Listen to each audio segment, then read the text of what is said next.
Hey, everybody. Kevin and Lincoln Hi. here a couple days before Thanksgiving. Yes. But you are watching this on Thanksgiving. So happy Thanksgiving to Yes. everybody out there. Hopefully your turkey trot went swimmingly. You got a new PR, and you beat somebody who beat you There you in go. high school or college if you're ambitious. Hey, you know, one of my best races in college actually was a turkey trot, which is both a good and a bad thing, I think. But anyways. Career highlight for Lincoln Schreiber. Yeah. There. We're here to talk about things that we are thankful for this year in the running world. Lincoln, what do you got for us? Yeah, I went pretty narrow here. I focused on just one human being, but maybe the I don't know, the greatest athlete of 2018, Elliot Kipketer. The 2:01:39 secures him as somebody I'm thankful for. That was super entertaining. And, I mean, any movement he does is notable. Anything he's doing right now, he's on like an Asian tour and just living the high life of being a 2:01 athlete. He's changed the marathon forever and will continue to. I don't see any signs of him stopping at least for another 3-4 years.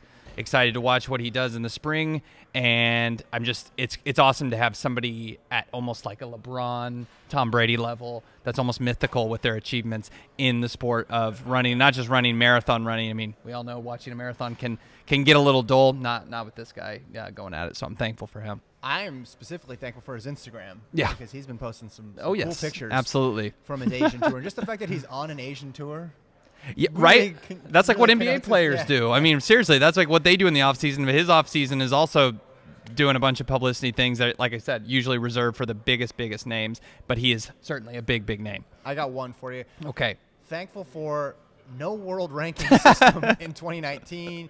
That looked like it was going to be a complete mess. Yes. There were going to be a million think pieces. Lincoln and I were going to have to write several of them. There was going to be a combination of the ranking and then the standard was going to be super hard. They announced a couple weeks ago that they're not doing that, that they're waiting. Yes, we're all happy with that. And I think it's for the better. I think one thing that would have caused would have been the lessening of the clarity around U.S. champs and Olympic trials, and maybe even lessening the importance of those two things. And to me, the Olympic trials, U.S. champs, they're almost better than the world champs in some ways. Well, just the kind of like my claim with regionals being almost a bigger highlight than NCAA's in cross country. Just the anticipation of who's going to get in and who's not is super exciting. And to muddle that up, they may go back to it, but I mean the press release was there was too much confusion around this, and it just wasn't rolled out efficiently and effectively.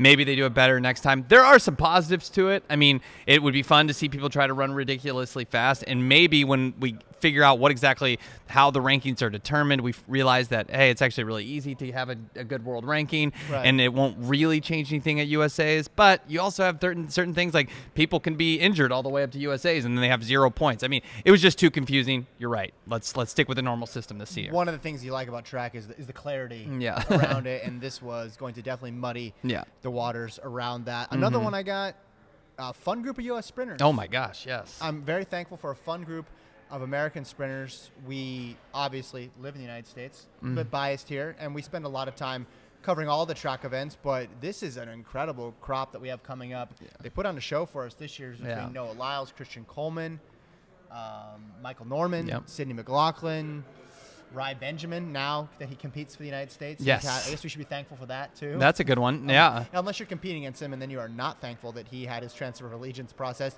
But it was a great year, a very, very fun and entertaining year.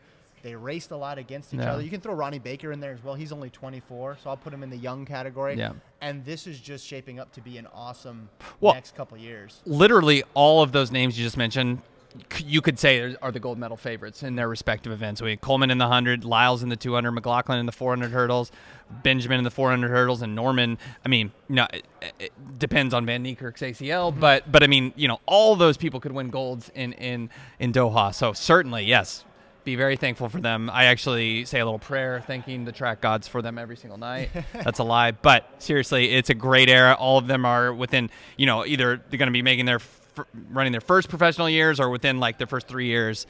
Wow, the future is super bright. Yeah, it's awesome. All right, one more. What do you got here? Yeah, I mean, this obviously every other year this happens anyways, but I am thankful we get World XC and the World Champs this year.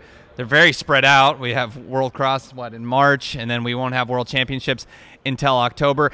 I know people are kind of complaining or wondering how World Championships in October are going to be, which is a very long time from now.